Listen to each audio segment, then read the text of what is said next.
میری آواز جہاں تک جا رہی ہو، میں چھوٹا سا ایک پیغام دینا چاہتا ہوں، وہ یہ آج جو ہندوستان کی آزادی ہے وہ کربلا کا ایک واقعہ ہے۔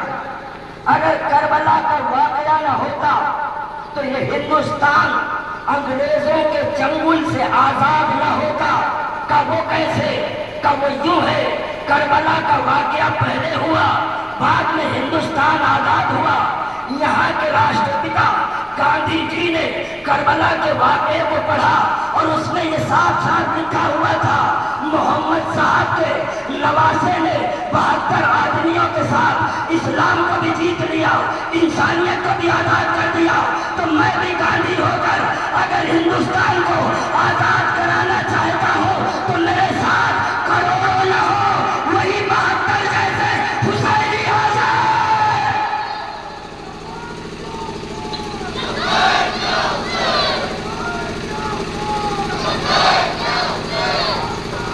زندہ باد، زندہ باد، زندہ باد، لبیک۔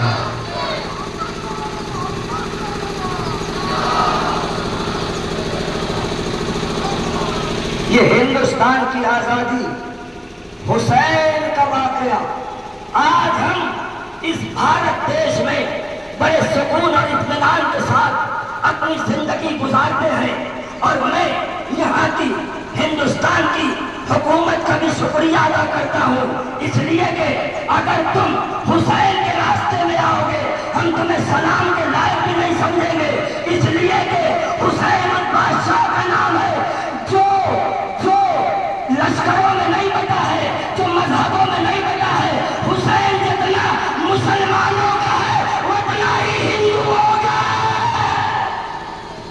صلوات علی محمد وعلی محمد۔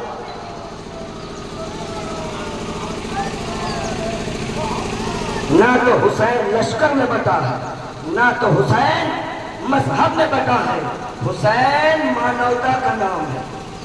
توجہ فرمائیے میری قوم کے نوجوانوں، میرے ہندو بھائیوں، میرے پیارے پیارے مسلمان بھائیوں، حسین مانوتا کا نام ہے۔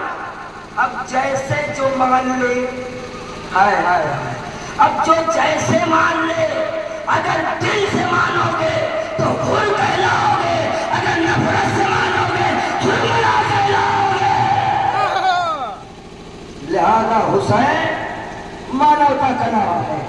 میرے پیارے بھائیوں، اے ہندوستان کے واسیوں، حسین کے جلوس میں شرکت کرو، حسین کے جلوس میں ساتھ ساتھ چلو، تمہارے اندر انسانیت پیدا ہوگی، اور جس انسان کے اندر کی انسانیت مر جاتی ہے تو اس کی عزت گھر میں نہیں ہوتی۔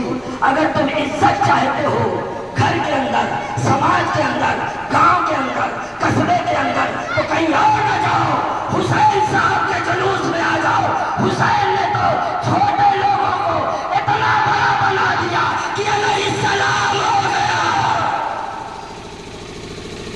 اور آخری پیغام میں دے رہا ہوں، یہ پرشاسن کے لوگ بھی کھڑے ہوئے ہیں، ہم ان کا بھی تہہ دل سے شکریہ ادا کرتے ہیں۔ اس لیے ہندوستان پرشاسن کے لوگ جیسے ہیں، ان کی تعریف جتنی بھی کی جائے کم ہے۔ یہ اپنی ذمہ داریوں کو نبھاتے ہیں، یہ اپنی ذمہ داریوں کو نبھاتے ہیں۔ دوسری بات، اگر پرشاسن ہم سے کوئی چیز کہے تو اس پہ عمل کرنا چاہیے۔ کہا کیوں؟ کہا اس لیے کہ اگر حکومت کی طرف سے یہ کچھ کہتے ہیں، ان پہ عمل کرنے سے ہماری جہالت اور علم کا پتہ چلتا ہے نا؟